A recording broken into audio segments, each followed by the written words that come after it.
नमस्कार भाइयों। एक भाई जी हैं जो लगभग 5 महीने से ब्रह्मचर्य का पालन कर रहे हैं और 5 महीने के ब्रह्मचर्य से भाई जी को बहुत अच्छा बेनिफिट मिले हैं, बहुत अच्छा फायदे मिले हैं। लेकिन अभी भी कुछ समस्याओं का समाधान नहीं हो पा रहा है। तो भाई जी अपने समस्याओं को लिख करके कमेंट बॉक्स में बताए हैं और हमसे अपने समस्या का समाधान पूछे हैं। तो चलिए भाई जी का कमेंट पढ़ते हैं और कमेंट पढ़ करके जानते हैं कि भाई जी के कौन से समस्याएं हैं जिसका समाधान नहीं हो पा रहा है। उसके बाद भाई जी के समस्याओं का समाधान बताने का प्रयास करते हैं। तो चलिए वीडियो को शुरू करते हैं। तो भाई जी कह रहे हैं कि गुरु जी मैं आपको 5 महीने से फॉलो कर रहा हूं और ब्रह्मचर्य का पालन कर रहा हूं, जिससे मुझे बहुत लाभ मिले हैं।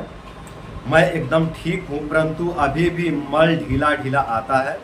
इसका कोई उपाय बता दीजिए प्लीज। फिर आगे लिख रहे हैं और मैं ठीक हो जाऊंगा ना। मतलब भाई जी 5 महीने से ब्रह्मचर्य का पालन कर रहे हैं और 5 महीने के ब्रह्मचर्य से भाई जी को बहुत अच्छा बेनिफिट मिले हैं, बहुत अच्छा फायदे मिले हैं। लेकिन अभी भी एक समस्या बची हुई है और उस समस्या ये है कि उनका जो लैटरिन है, जो मल है, वो ढीला ढीला आता है। तो उसका समाधान जो है कि अभी तक नहीं मिला है और वही समाधान हमसे पूछ रहे हैं कि मतलब ये कैसे ठीक होगा, इसका कोई उपाय बता दीजिए।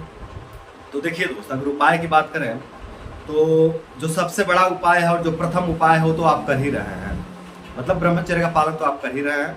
अगर आप लंबे समय तक इसी तरह से ब्रह्मचर्य का पालन करते हैं तो आपके पेट की जो नस नाड़ियाँ हैं वो मजबूत होंगी, आपके आंतें मजबूत होंगी, आपकी जठराग्नि मजबूत होगी। और जब इस तरह की जब आपको मजबूती मिलेगा, आपके पेट पर मजबूती मिलेगा, आपके पेट पर मजबूती आएगा तो आपका मल स्वतः ही बंद करके आने लगेगा। इसके लिए कुछ औषधीय प्रयोग करने की आवश्यकता नहीं थी, लेकिन फिर भी जब आपको गाइड कर ही रहे हैं तो कुछ औषधि भी आपके लिए बता देता हूं, जिससे आपका जो ढीला ढीला मल आता है वो बंद करके आने लग जाएगा। और मेडिसिन बतलाने के बाद आपकी एक गलती पर मैं प्रकाश डालने का प्रयास करूंगा। थोड़ा आप ध्यान दीजिएगा अपनी गलती पर और उसको सुधारने का प्रयास करिएगा दोस्तों। तो देखिए दोस्तों, आपका प्रथम चिकित्सा है ब्रह्मचर्य, जो कि आप कर ही रहे हैं। इसको आप जारी रखिए, लंबे समय तक आप जारी रखते हैं तो इससे आपके पेट की सभी समस्याएं धीरे धीरे खत्म हो जाएंगे। और दूसरा आपका उपाय है उटिजा रेस्ट। उटिजा रेस्ट आप लेकर के आए बाजार से, आपको नज़दीकी आयुर्वेदिक स्टोर पर मिल जाएगा, वहाँ से आप ले लीजिए और लेकर के 20 ml कुटिजा रेस्ट और 20 ml पानी मिला करके सुबह शाम सेवन करें। 20-20 ml कुटिजा रेस्ट सुबह शाम सेवन करें, खाना खाने के बाद 20 ml पानी मिला करके, ठीक है। इससे आपका जो ढीला ढीला मल आता है, जो ढीला ढीला शौच आता है, वो बंद करके आने लग जाएगा। और जो भी आंतों की कमजोरी है, वीकनेस है, वो कमजोरी भी दूर हो जाएगा कुटिया रेस्ट के सेवन से। अगर ये कुटिया रेस्ट अकेले कमजोर पड़ता है, अकेले पूरा काम नहीं कर पाता है, अकेले मल को ठीक से नहीं बांध पाता है, अकेले जो कि आंतों को मजबूती नहीं दे पाता है, तो साथ में बिलवादे चूर्ण भी ले लीजिए। बिलवादे चूर्ण आप किसी भी फार्मेसी का ले लीजिए, आपके नज़दीकी आयुर्वेदिक स्टोर पर जो उपलब्ध हो जाता है वो बिलवादे चूर्ण ले लीजिए और सुबह शाम खाना खाने के बाद 1-1 चम्मच सेवन करिए। लगभग 4 से 5 ग्राम की मात्रा में आप सेवन करिए। दोनों औषधियों का सेवन करिए, कुटिजा रेस्ट और बिलवादी चूर्ण का। तो जो ढीला ढीला मल का समस्या है, जो गीला गीला मल का समस्या है, जो उसमें म्यूकस आता है, जो उसमें अधकच्चा अन्न आता है, अधपका मल आता है, वो सभी समस्याएं आपका कवर हो जाएंगे। सभी समस्याएं धीरे धीरे धीरे पूर्णतः दूर हो जाएंगे। तो ये जो है कि आपके 3 उपाय हो गए। प्रथम ब्रह्मचर्य, दूसरा कुटिजा रेस्ट और तीसरा आपका बिलवादी चूर्ण। तो ये तीनों उपाय आप कर लीजिए, आपके जो भी पेट से संबंधित समस्याएं हैं वो पूर्णतः खत्म हो जाएंगे। और अब मैं आता हूं आपके गलती के ऊपर। आपका गलती ये है दोस्त कि आप कह रहे हैं कि और मैं ठीक हो जाऊंगा ना। आप लास्ट में लिखे हैं कि और मैं ठीक हो जाऊंगा ना। तो देखिए दोस्त, आप खुद लिख रहे हैं कि मैं बहुत ठीक हूं। आप ऊपर लिखे हैं कि मुझे ब्रह्मचर्य से बहुत लाभ मिले हैं और मैं बिल्कुल ठीक हूं, आप ऊपर लिखे हैं। और फिर नीचे लिख रहे हैं कि और मैं ठीक हो जाऊंगा ना।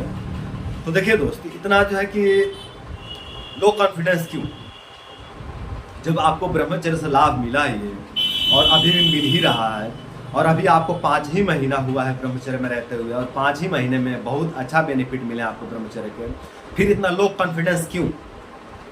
क्यों आप इतना मतलब हीन भावना से ग्रसित हैं? दोस्त, इस तरह की गलती ना करिए दोस्त।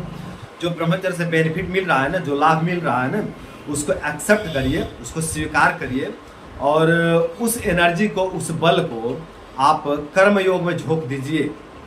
अगर आप अपनी इस एनर्जी को कर्म योग में झोंक देते हैं ना, तो जो बचे कुछ समस्याएं हैं उसका भी कवर हो जाएंगे, वो भी रिकवर हो जाएंगे। समझ रहे हैं। और यदि जो समस्याएं बची हुई हैं उसको लेकर के रोते हैं और जो बेनिफिट मिल चुके हैं, जो बेनिफिट मिल रहे हैं उसको इग्नोर करते हैं, तो दोस्त आप जीवन भर रोते ही रह जाओगे, आप जीवन भर गिड़गिड़ाते रहोगे, जीवन भर रोते ही रह जाओगे और रोते रोते आपका पूरा जीवन बीत जाएगा।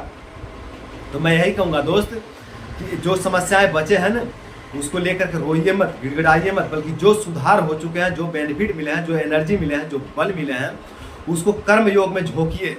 जो भी आप करते हैं, आप पढ़ाई लिखाई करते हैं तो पढ़ाई लिखाई में झोंकिए, अगर आप खेती बाड़ी करते हैं तो खेती बाड़ी में झोंकिए, अगर आप कंपनी में काम करते हैं तो उसमें झोंकिए, है ना, या फिर आप फल बेचते हैं, सब्जी बेचते हैं, जो भी कार्य आप कर रहे हैं, जिस क्षेत्र में भी आप कार्यरत हैं उसमें आप इस एनर्जी को, इस बल को झोंकिए और अपने जीवन को सुंदर, सरल और सफल बनाइए। अगर आप इस एनर्जी को अपने कर्म योग में झोंक देते हैं ना तो बचे कुछ समस्याएं भी कब रिकवर हो गए पता ही नहीं चलेगा। और यदि बचे हुए समस्याओं को लेकर के आप रोते रहते हैं तो कब जो है कि जो बेनिफिट मिले वो भी कब नष्ट हो गए ये भी पता नहीं चलेगा। मतलब आप फिर से दलदल में गिर जाओगे दोस्त।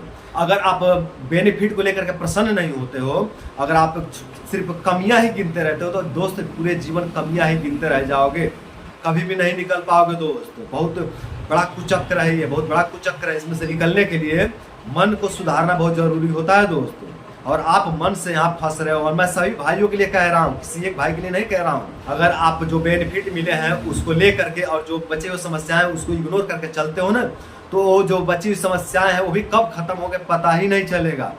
जो समस्याएं बच गए हैं उसको इग्नोर कर दीजिए। जो बेनिफिट मिले हैं, जो लाभ मिले हैं, जो एनर्जी मिले हैं, जो बल मिले हैं, उसको लेकर के कर्म योग में कूद जाइए, अपने आप को झोंक दीजिए कर्म योग में। जब कर्म योग में आप झोंकते हैं ना दोस्तों तो परमात्मा भी आपका सहयोग करने लगते हैं, पूरा प्रकृति आपका सहयोग करने लगती है। और रोते हुए व्यक्ति को कोई भी पसंद नहीं करता है दोस्त, कोई भी व्यक्ति पसंद नहीं करता है। कोई व्यक्ति रोते हुए व्यक्ति के पास बैठना पसंद नहीं करता है, अपने पास बैठाना पसंद नहीं करता है। फिर ये प्रकृति आपको कैसे अपनाएगी? अगर आप रोते हैं तो ये प्रकृति आपको कैसे गले लगाएगी? नहीं लगाएगी, प्रकृति उठा के फेंक देगी आपको बाहर। अगर आप रोते रहते हो तो, रोने की आदत है तो दोस्त इस रोने वाली आदत से बाहर निकलो और जो बेनिफिट मिले हैं, जो बल मिले हैं, जो एनर्जी मिले हैं, जो उत्साह मिले हैं, उसके दम पर आप कर्म योग में उतरो और कर्म करो और कर्म करके अपने जीवन को सुंदर, सरल एवं सफल बनाओ। तो आज के लिए इतना ही। नमस्कार।